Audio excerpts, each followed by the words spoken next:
हरिः लोकाभिरामं रणरङ्गधीरं राजीवनेत्रं रघुवंशनाथं कारुण्यरूपं करुणाकरं तं श्रीरामचंद्रम शरणं प्रपदे। मानस प्रेमियों, श्री रामचरित मानस में भगवान के गुणगान वर्णन संग्रह में आपका स्वागत है। पूर्व भाग में बालकांड दोहा क्रमांक 28 से लेकर के 29 तक में आए भगवान के गुणगान का वर्णन सुना। अब आज दोहा क्रमांक 30 से लेकर के 31 तक में आए भगवान के गुणगान का वर्णन सुनेंगे। पूर्व भाग में गोसाई जी ने भगवान के स्वभाव का वर्णन सुनाया। अब आज गोसाई जी भगवान की राम कथा की महिमा का वर्णन सुनाते हुए कहते हैं कि मैं अपने निजी संदेह, अज्ञान और भ्रम को हरण करने वाली कथा की रचना करता हूँ, जो संसार रूपी नदी से पार उतरने के लिए नौका के समान है। निज संदेह मोह भ्रम हरनी, करऊं कथा भव सरिता तरनी।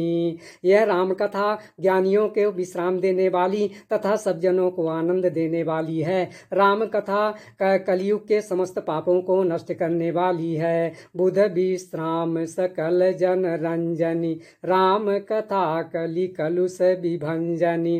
राम जी की कथा कलयुग रूपी सर्प के भक्षण करने के लिए मोरनी के समान है तथा यह विवेक रूपी अग्नि को प्रकट करने के लिए अरिण की लकड़ी के समान है। राम कथा कलि पन्नग भरनी, पुण्य विवेक पावक कहूँ अरनी। राम जी की कथा कलयुग में समस्त कामनाओं को पूर्ण करने वाली कामधेनु के समान है तथा संत जनों के लिए तो मानो सुंदर संजीवनी बूटी ही है।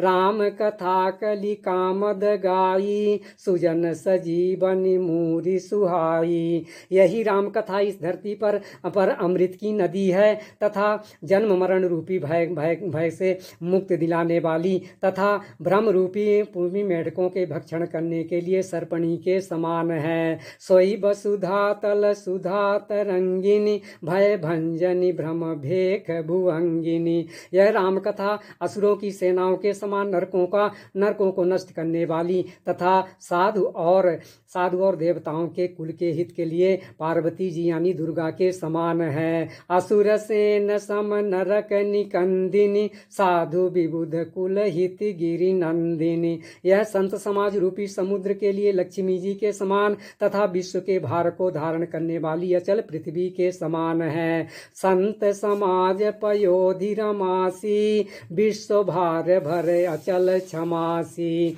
यह राम कथा यमदूतों के मुंह में कालिख लगाने वाली जमुना जी के समान तथा जीवों के मुक्त के लिए मानो काशी ही है। जमगन मुँह मसी जग जमुनासी, जीवन मुकुत हेतु जनु काशी। यह राम कथा राम जी को पवित्र तुलसी के समान प्रिय है तथा तुलसीदास के हित के लिए मानो उनकी माता हुलसी है।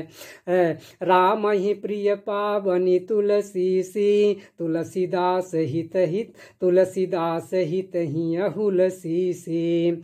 शिव जी को यह मेकल पुत्री यानी नर्मदा जी के समान प्रिय है तथा यह सब प्रकार की सिद्धियां, सुख और संपत्ति की राशि है। शिव प्रिय मैकल शैल सुतासी, सकल सिद्धि सुख संपत्ति राशि। यह सद्गुण रूपी देवताओं के लिए मानो माता अदिति के समान है तथा राम जी की भक्ति और प्रेम के मानो सीमा है। सदगुण सुरगण अम्ब यदिति सी, रघुबर भगति प्रेम परमित सी। यह राम कथा मंदाकिनी नदी के समान है तथा सुंदर चित ही चित्रकूट है और जो स्नेह है वही वन है जिसमें सीता राम जी विहार करते हैं। राम कथा मंदाकिनी, चित्रकूट चित चारु, तुलसी सुभग स्नेह बन, सिय रघुवीर बिहार। इस प्रकार से आज के गुणगान वर्णन का ही विश्राम, आगे का गुणगान अगले भाग में सुनाया जाएगा। धन्यवाद।